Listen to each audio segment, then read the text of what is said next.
my work gave me credibility. I'm really passionate about that.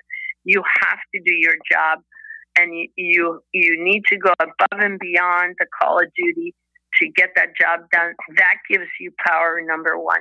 And number two, the other way to get the power, like I said, is you need to speak up for yourself. That's how you get the power. Your work ethic, and speaking up for yourself. That's the power formula. Welcome to the Strategic Momentum Podcast, the show where we share tips, stories, and advice from progressive leaders on what it takes to break through that business inertia and propel you and your business forward. I'm your host, Connie Steele.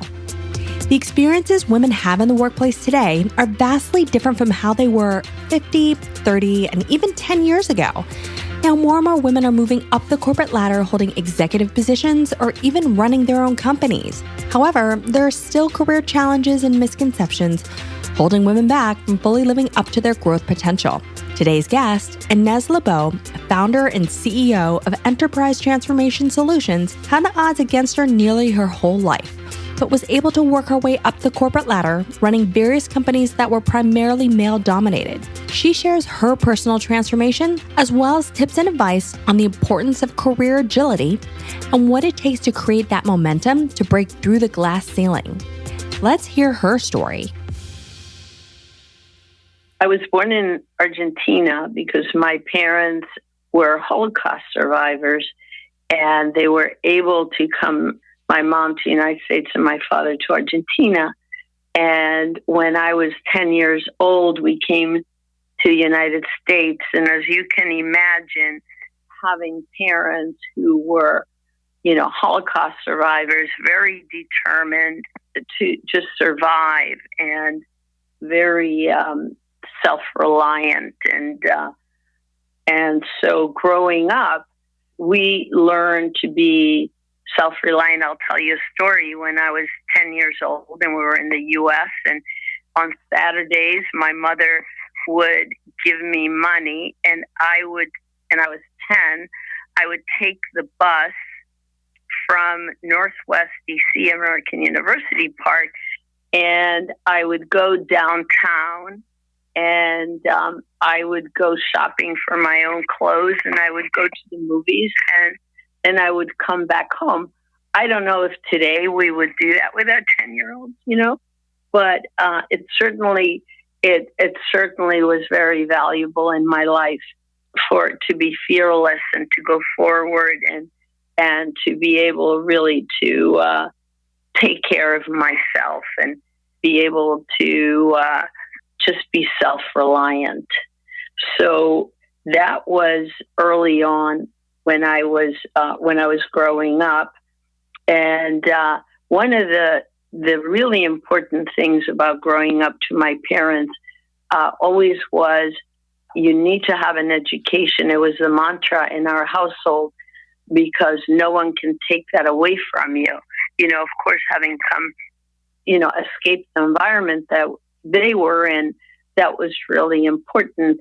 So I ended up going to American University, and I have 3 degrees, a bachelor's and a master's in languages and linguistics, and also a master's in, education.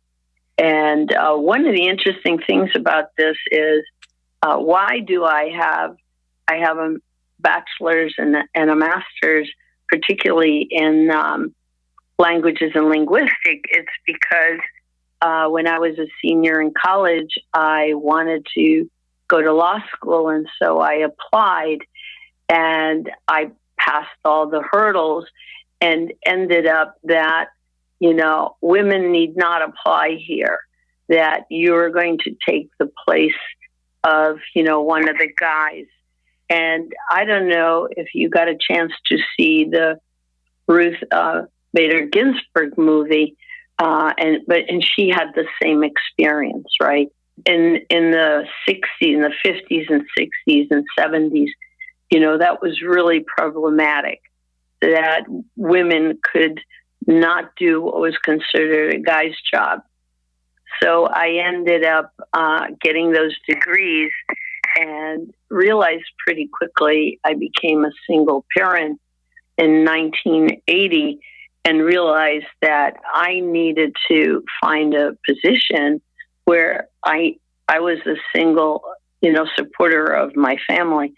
And so I ended up interviewing with a company called American Satellite Company. It was a satellite company, and they hired me, and they told me, the job was being a program management. So, of course, I said, oh, yes, I can do this job. And when I was leaving, I was in the car, and I was going, oh, no, what is a satellite? What is program management? I was like freaking out. But the next day, I went in and filled out the paperwork and started working. And the good news is they sent me to GW night classes for satellite communications and engineering. And also you have to remember that, I was working during the day. I had a son, and I had those obligations. So it was a difficult time, but you just need to persevere is what I learned from that experience. You just need to push through it.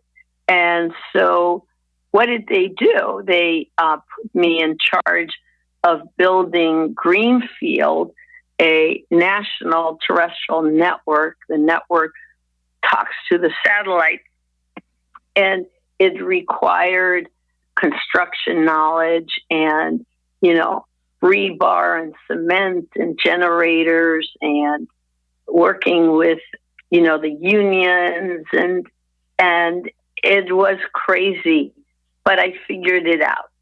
I was very driven and I was very determined.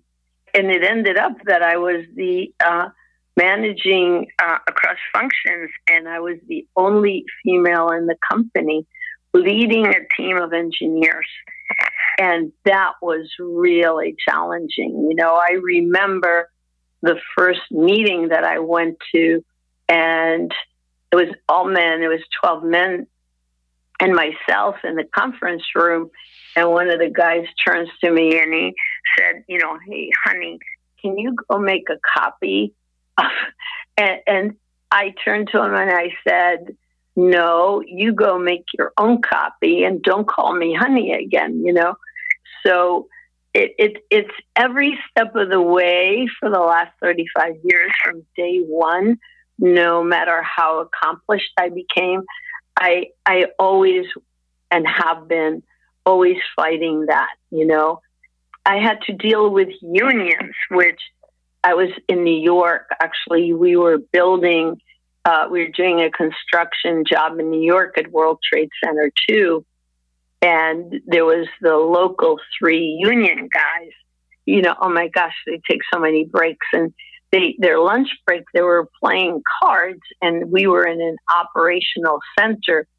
So the next morning I say to the boss of the guys, I said to him, listen, you guys can't play cards here. This is an operational center. And so they didn't say anything, but that night on the way out, they ripped out everything that they had done in the facility for the last 2 months.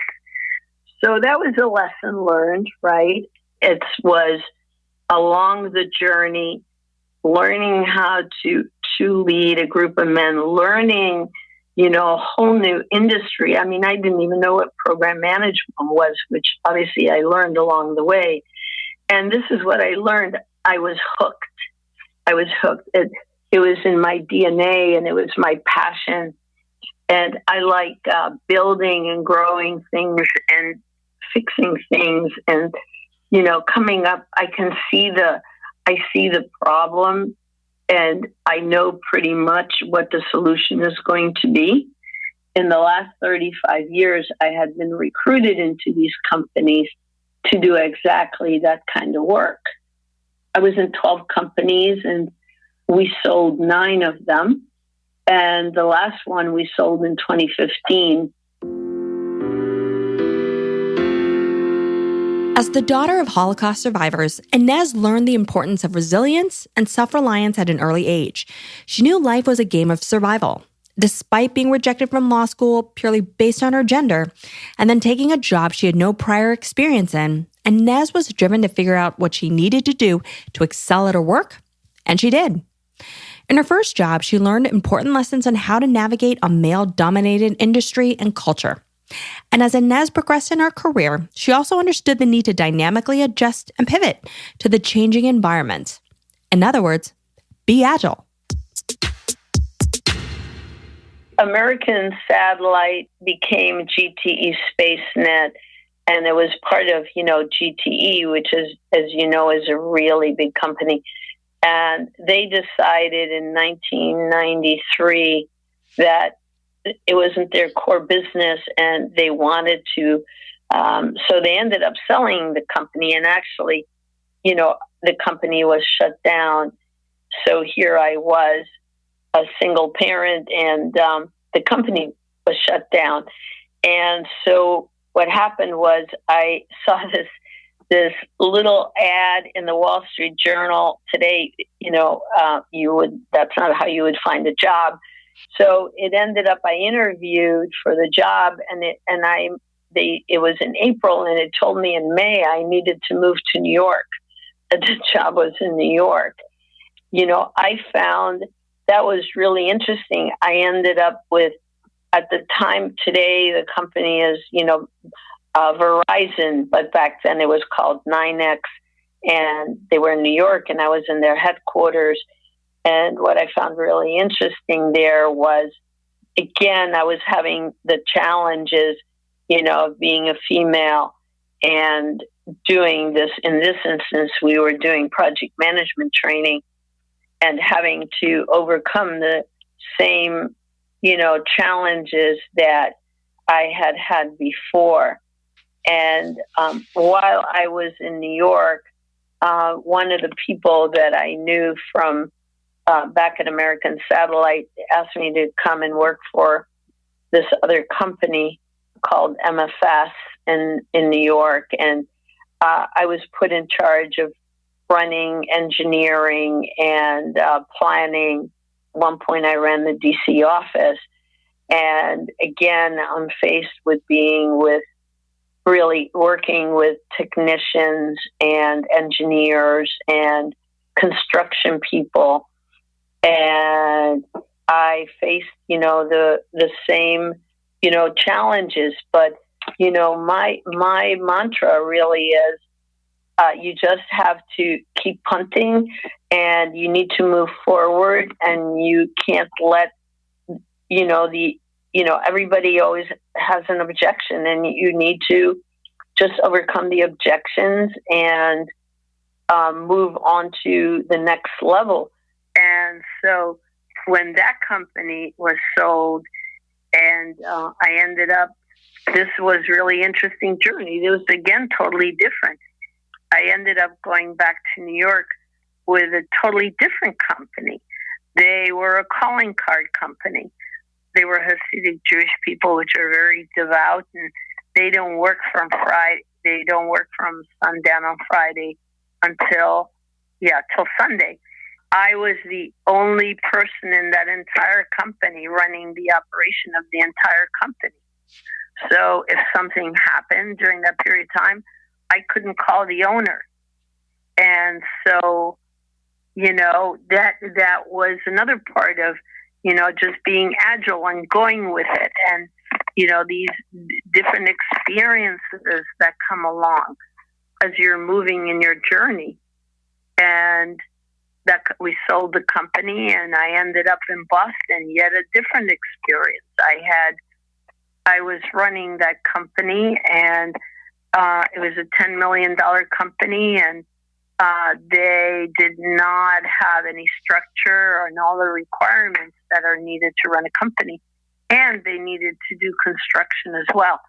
So I ended up running that company.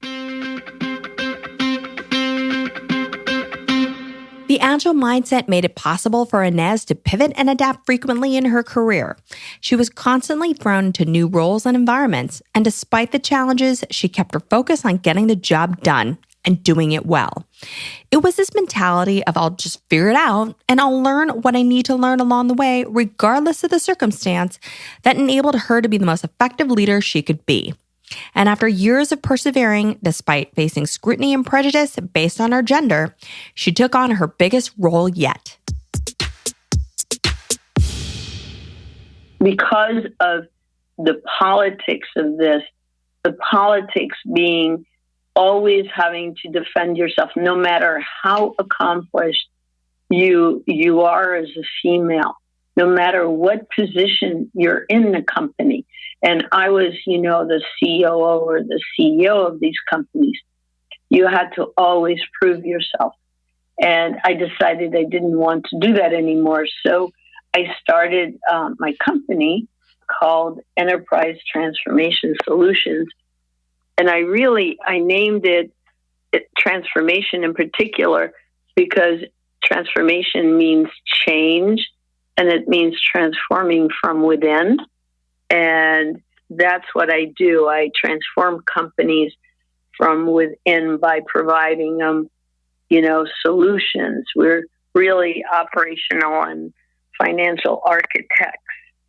So that's how the company was born. And, I'm going to say that I have, as I am doing my marketing, finding many of the same challenges because I am marketing to men, to CEOs who have companies that, might be a good company, but they're stuck for some reason, or they want to exit their company and they can't because there's some portion of the company that needs to get resolved, or they need a better valuation.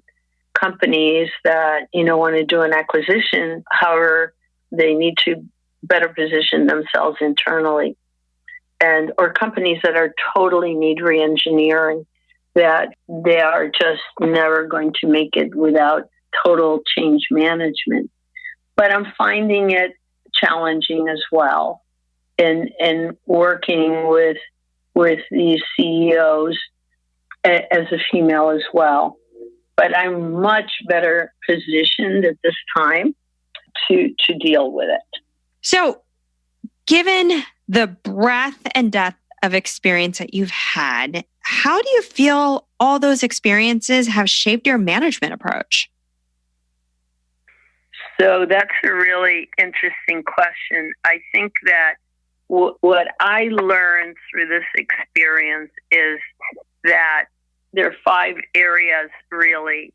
It's working with the employees of the company and being able to mentor them and having them feel that they're part of a community and that they're part of the company. Communication really is the key to everything. Being a really succinct and precise communication. And execution, I learned that being focused on what needs to get done, set priorities, and every day move the bar. And if you do that, you get through the week and the month and the year, and you're able to then execute, the revenue that the companies obviously need to build. And I think that are the 2 areas I would tell you. The areas are communication and execution.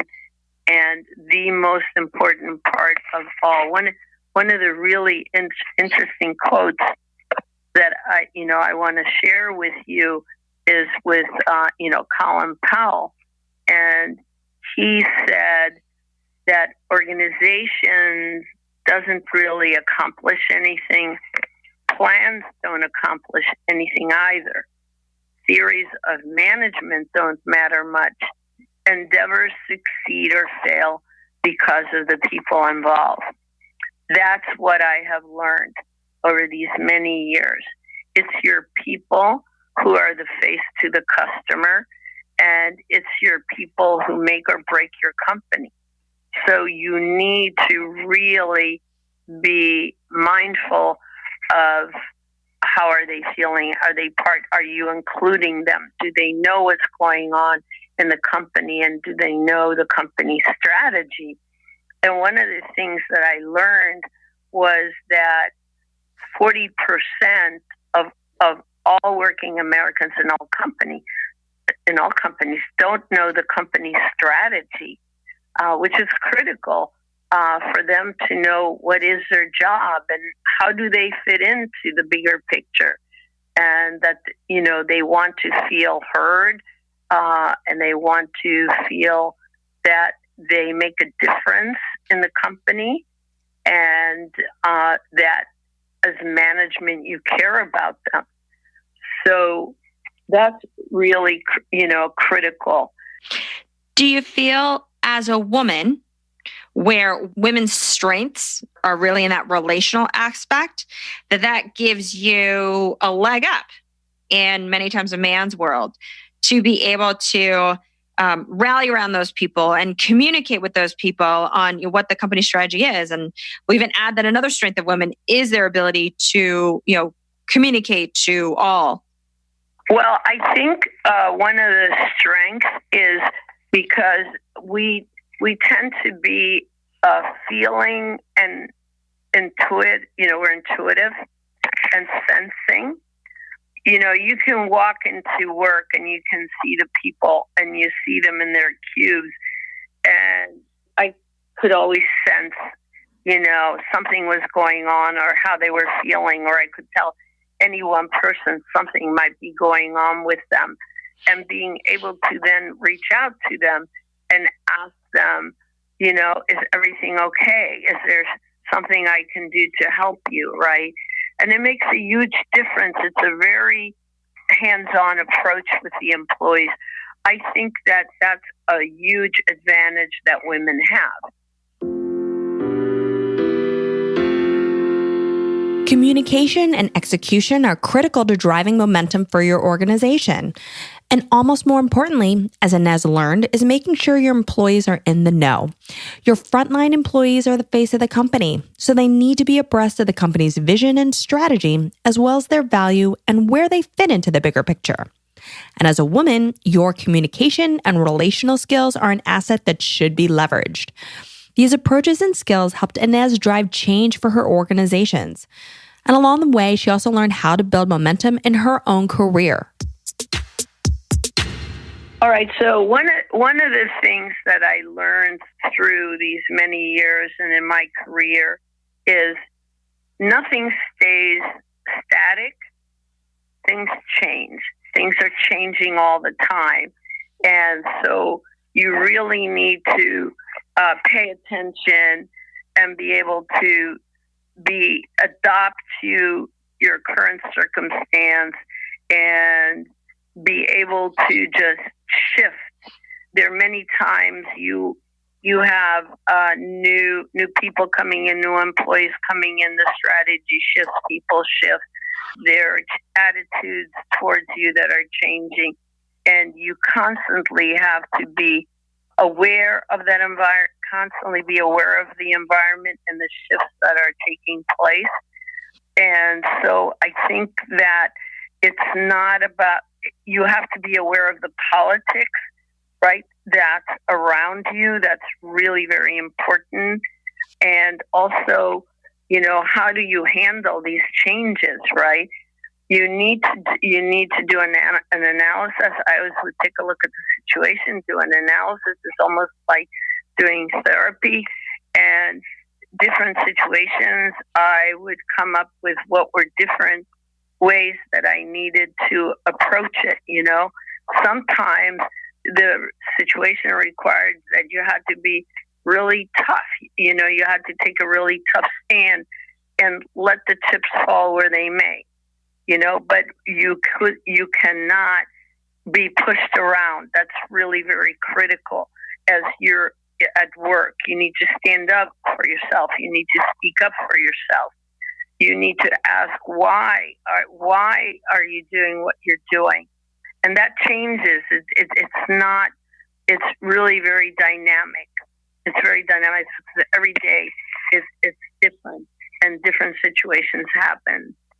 And I know, certainly as a woman, you've had to deal with a lot of changing dynamics. You've had to fight for your leadership roles and then even fight to secure and maintain respect. So what were some of the other major challenges you faced as the only female in the room? So when I was in my first company, again, it was sort of like the Harvard Business Review. It was a good learning base for me. I was a manager, and there was a position open for a director, and I was really qualified for that job. And HR really hadn't even posted it yet. And I heard that in the hallway, I heard that they already decided that they were going to give this position to Tom without even giving me any kind of opportunity. So I decided that I would go up to see the CEO. His name was Jack.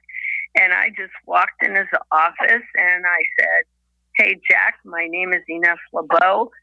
There's this director position open, and I hear that position is going to go to Tom, and I'm much better qualified for that position, and I would like that job."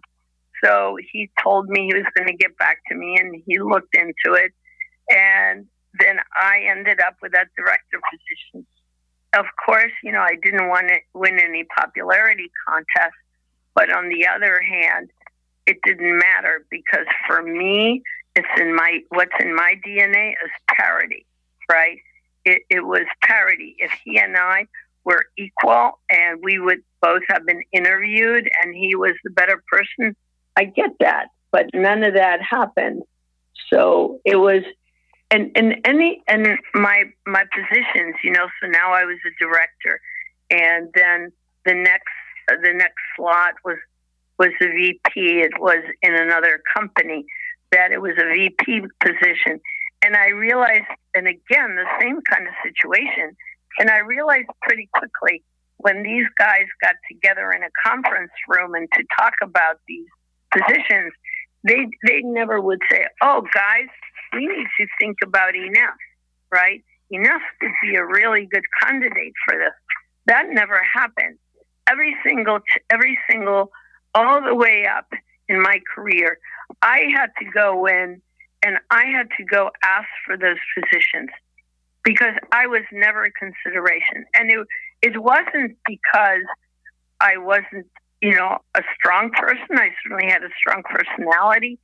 I was great at my job, and the customers loved me. And it was just that the guys were just not going to give me those jobs. And, even me telling you about it, it just kind of makes, you get a stomachache from it. It's just really horrific. The way that as women coming through the workforce, that you have to go after what you want in a very aggressive way. And how pervasive do you feel these challenges still exist today? We all know that there's still a glass ceiling. We've heard about it in the news. Do you feel that the hurdles are still just as great, or do you feel that there actually has been some progress and that there are men who are more aware of, the contributions that all people are making, not just women or men or whatever it is, that they're looking more openly and trying to find the best talent or the best person for the role? So first of all, I want to say that I am really encouraged, and, we all fought for this, that the women today can go and be any profession that they want to be. They can, that's unlike, we couldn't go to law school or we couldn't go to medical school because we were going to take the place, of one of the men. That has been really encouraging and exciting. The part that I feel that hasn't changed, I think that as women, we still need to be aggressive to be able to go to that next level that we're looking to go. You can't just, sit back and wait for somebody to come and say, oh, guess what? You're up for promotion. And I talk to many women out there. I find very few women who can tell me the story. Oh, you know what? There was a VP position and they came to me and they asked me if I was interested in that position, I think you still have to be aggressive. You have to go get it. And I don't think much of that. I know that a lot is written, they have the Lean In book. My personal opinion about that is there's certain traits and characteristics that if you want to go to those next level and you want to break the glass ceiling, and even then it's not always guaranteed, is you have to have this in your DNA. It's something you're going to sacrifice a lot. I had to sacrifice a lot to get where, at the levels in my positions that I got to. I ended up having to move. I moved 9 times in 18 years to where these positions were. Because let's say I was in Washington, D.C., where I live, and I was in a company and that position there was here, that wasn't necessarily who's going to hire me. So I made a lot of sacrifices to do this. And that's what you really need to do. And you can't sit back and you can't wait for this to come to you. You need to know, what is it you want to do? What is it you want to do with your life? How important is it to you? How important is work? How important is it for you to move on? Or do you prefer a life-family balance? I know that people talk a lot, oh yeah, you can have life, your life balance and career. And even the men have a hard time with that. It's very difficult. And so you have to want it with all your heart and soul. Women have made progress since Inez's days when she couldn't even get into law school because she was a woman. But there is still a constant challenge for women to have to prove themselves and often fight for promotions. And from Inez's perspective, it involves making sacrifices. Plus, she feels leaning in doesn't necessarily translate into that upward movement. And no matter what your gender, to move up in your career, you need to be tough, speak up for yourself, and take a stand. But for women, there are still misconceptions that hold them back from doing so. So you obviously talked about some of these key things that still inhibit women from reaching their full growth potential. But, what other common misconceptions do you think that women may have or women may engage in terms of behavior that are inhibiting them from reaching their full growth potential? You have to be persistent. You have to be relentless. You have to be fearless. You need to not be intimidated by, you have a goal and you want to get to that end stop and nothing is going to get in your way to get there. That's what's really at the end of the day is required. You can't sit back. You can't wait for it, you can't wait for it to come to you, because I learned it didn't come to me, right? So certainly it's not going to happen today either. And yes, you said men are obviously, with our whole Me Too movement, and that was more around, sexual harassment, right, for the most part. But yes, they're more aware. People are more aware. But I think that what is it going, and sending people to training class, I don't think that that's very effective in the long run, because you're talking about adults who grew up in a household in a certain environment, and we don't know what that was, but those are your mentors. Your parents are your mentors as you're growing up. And that's how then you're going to grow up, and that's how you're going to see the world. And so it's just very different. If I see where there are people whose mothers were at home and didn't work, and that certainly is a choice. I think being at home is a lot of hard work. I wouldn't want to do it. In many ways, I think it's harder, but that's a personal choice versus, women who decide that they're going to go out in the workforce. And, they're just, luckily, there are those choices right now. One thing that you said, which is that you need to be aggressive, you need to ask for it, you need to fight for it. But as women, many times the directness, the aggressiveness can be interpreted as you're bitchy, right? That you're not the warm and friendly and rah person that there's this person that you need to me. And so that falls into sort of this conflict of being liked, right? I know that that's something that we've talked about. So, share your perspective on that. I didn't really care if I was liked or not, right? I did care that I was respected for the work that I was doing. If you're looking to be liked, which that's a trait that we have as women, right? I'm not saying that men don't want to be liked, but it's a predominant trait that we have. When you're going to go into this work environment, and you're going to be in leadership roles, it's much more important that you're respected because you're not necessarily going to be liked because of the policies that you set, because of the decisions that you make and the role that you have. So it's just not going to happen. If you're in charge, it's just not going to happen.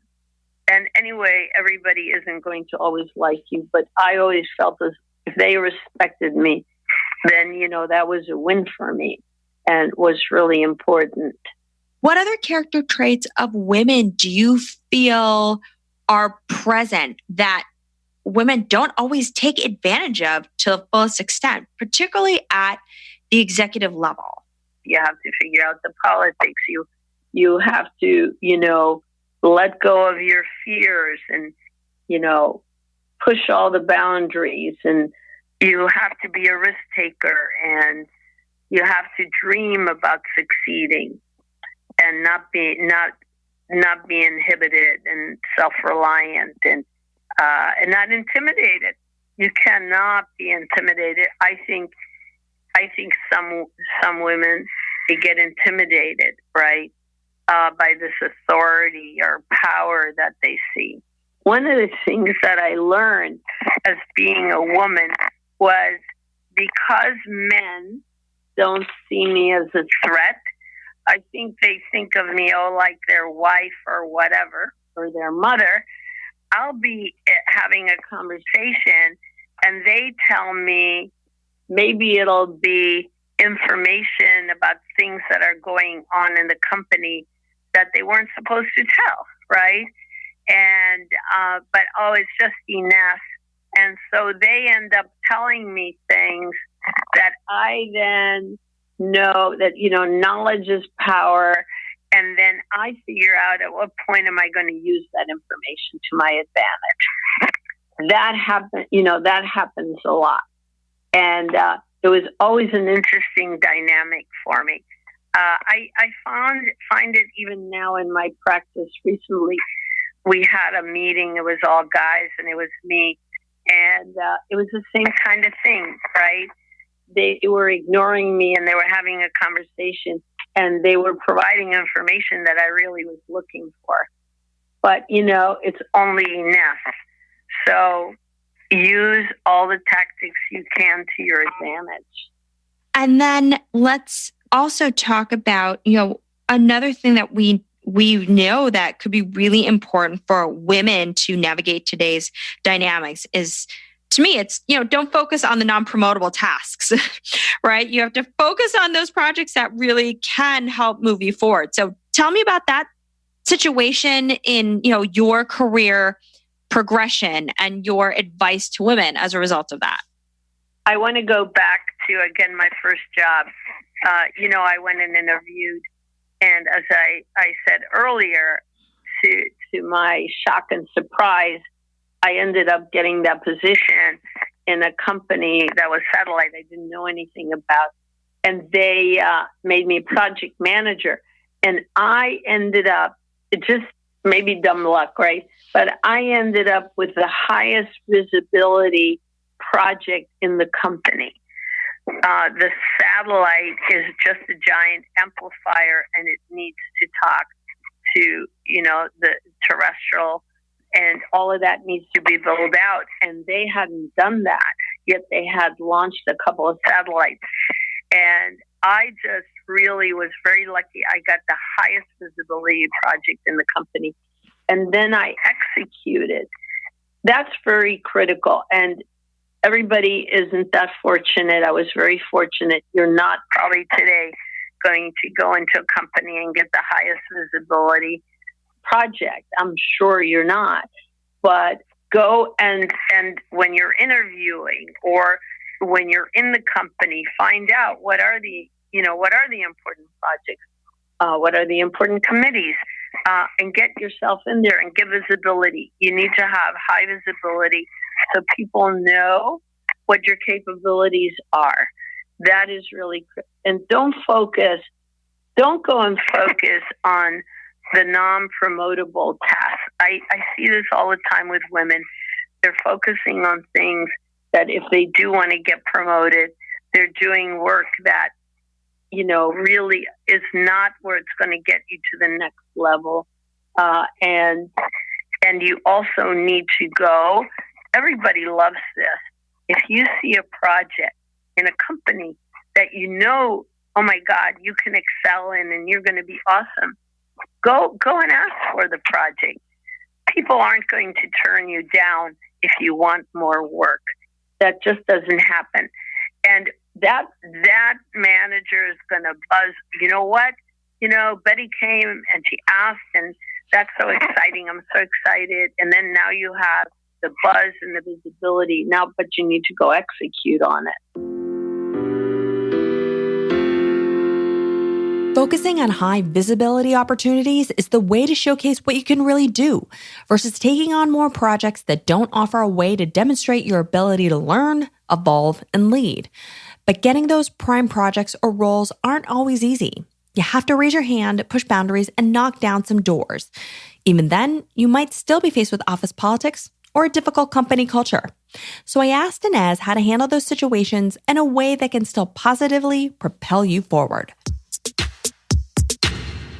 What recommendations would you have for women to effectively navigate, today's dynamics to propel their career forward? Now that, you've really experienced quite a bit and you've learned from all these different situations. I feel you need to be yourself. Actually, it starts when you do the interview. I tell this to people all the time. When you go to the interview, you need to be interviewing that person. You need to be asking that person, what is the culture?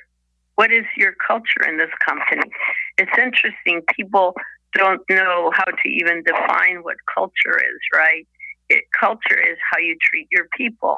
It's how does the work get done in this company, right? Is it an entrepreneurial environment? Am I going to be able to contribute?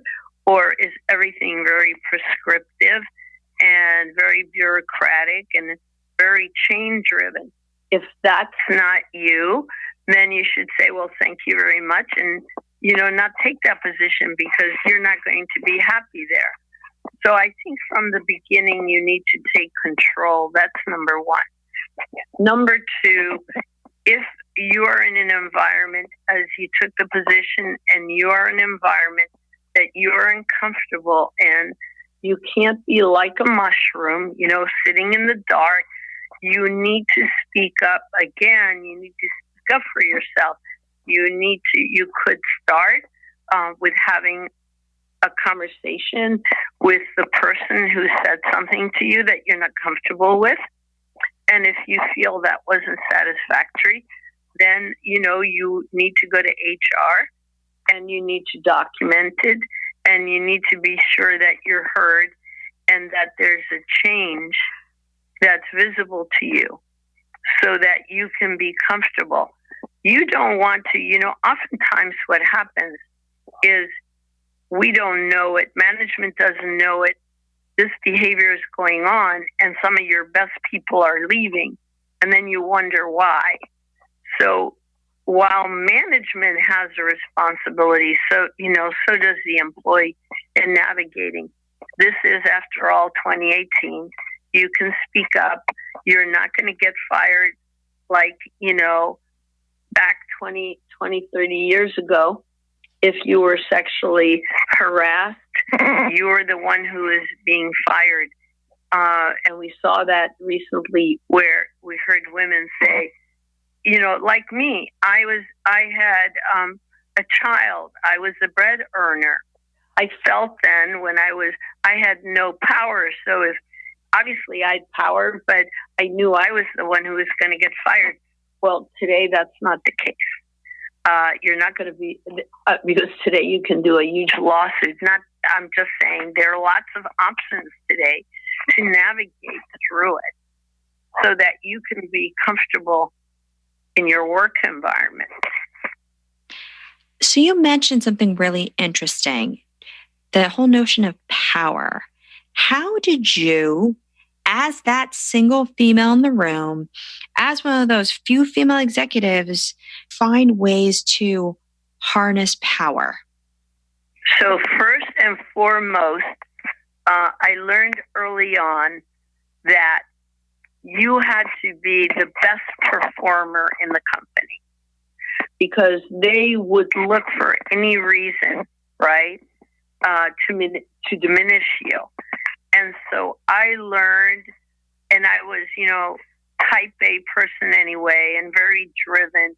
And they put me in charge of building this whole network in a year and project management, the launch of a satellite, building and launching a satellite. And I got that done.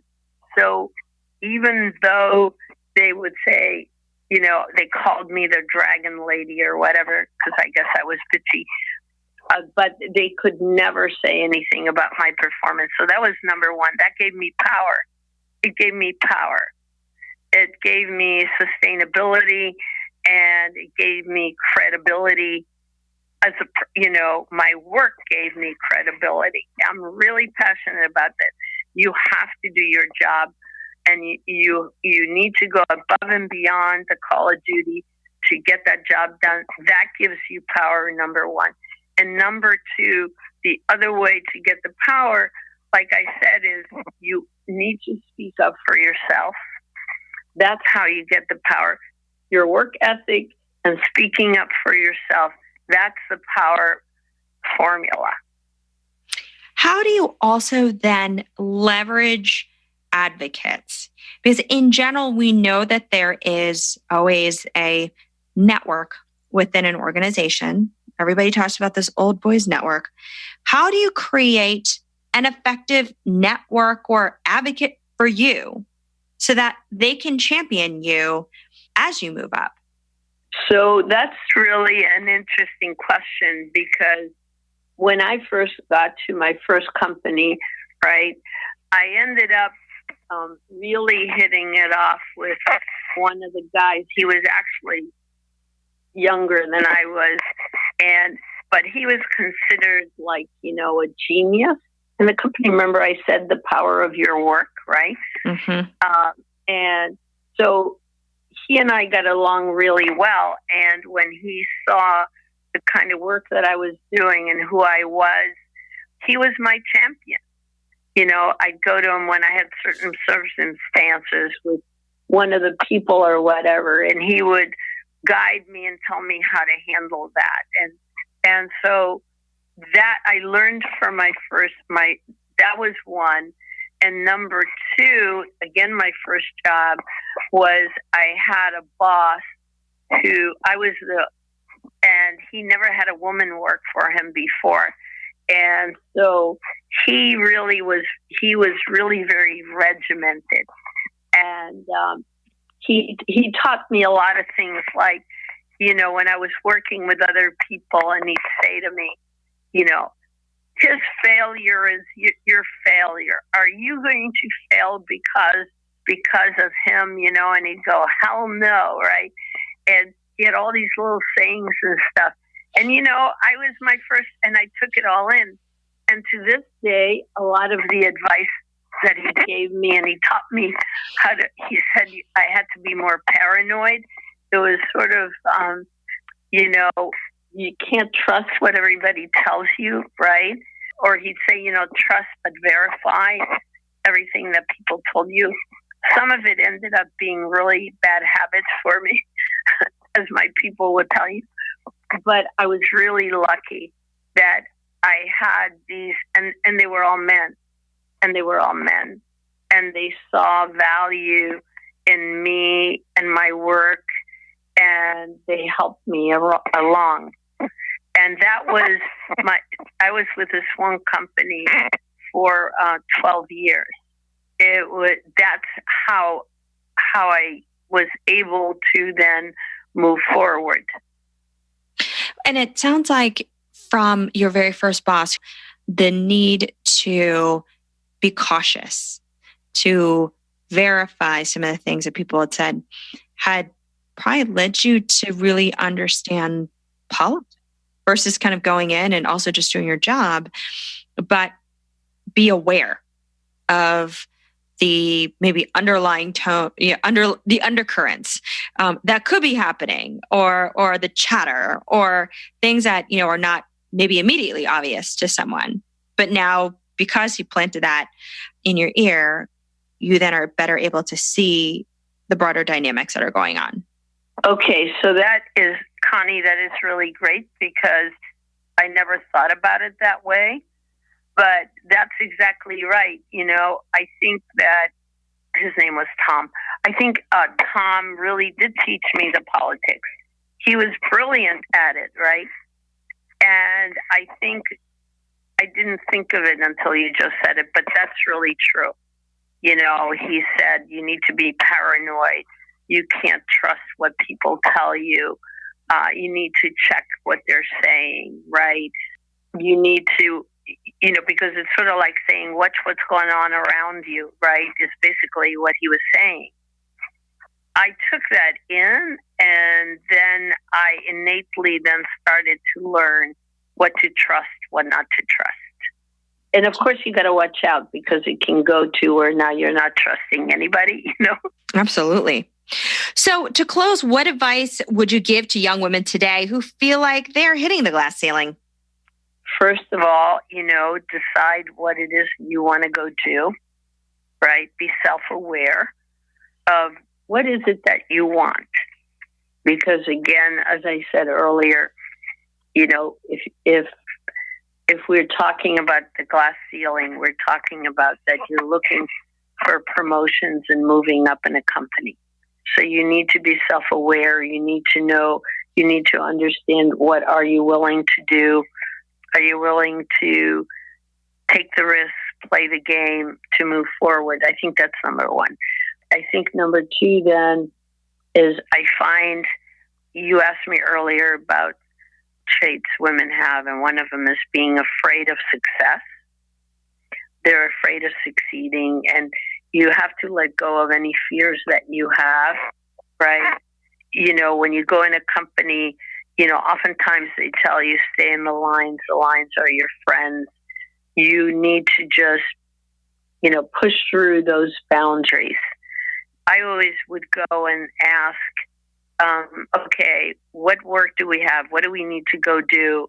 I can help with that. What else do we need to do? Be visible, contribute, and most importantly, execute. I think another thing it sounds like it's don't always play it safe. Right, exactly. Well, safe doesn't win in this game. There's not going to be a safety net. There are a couple times, when you push that boundary, you might end up being fired because you push the boundary. You can't be defeated. That has to be your attitude. No one's going to defeat me. So you pick yourself up and you go find another job, and you find a job where is a better fit for you. And finally, what's the best way listeners can connect with you? So my phone number is 314-578-0958. My website is transformationsolutions.pro. And my email is ilebo@transformationsolutions.pro. Thank you so much, Ines, for your time today. Great insight on how to help women actually think through how to better navigate their career. Well, thank you. Many parts of Ines's experience as a woman in business are unfortunately still common today. Women are still finding limitations that prevent them from effectively navigating through the office dynamics, having a valued and equal voice, or reaching the next level. But Ines's secrets to success are replicable. It takes knowing yourself well enough to know what you are willing to sacrifice to propel your career forward. Take risks, pivot, adjust, and adapt. Know that you can figure it out along the way. Focus on high visibility projects. Seek mentors and advocates you trust. And use your disposition to your advantage. These things will help you gain power. And power is all about being respected, not necessarily liked. And whether you're male, female, or anything else, driving momentum for your career is about being agile, self-reliant, and resilient. As Ines says, your attitude must be that you can't be defeated.